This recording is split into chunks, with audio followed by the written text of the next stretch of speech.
lahat talaga professional. Hindi naman lahat kailangan meron kang knowledge. Hindi lahat kailangan may experience. Kaya nung makita ko yun, pwede pala ako. Kahit wala akong experience, kahit wala akong alam sa pagnenegosyo. And then nung nag-franchise ako, nakita ko nag-attend ng level 1, like tuturo sa iyo yung step by step. May level 2, level 3. Ang babait pa ng mga GM natin, GL natin, talaga ituturo sa iyo step by step.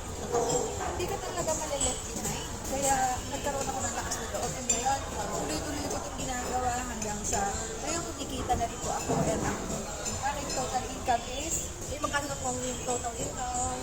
230,000. Wow! Grabe, 6 digits na si Coach. Grabe. Tuloy-tuloy lang. Yes, Ganun. congratulations. Hindi naman ano yan talaga tuloy-tuloy, then learn lang.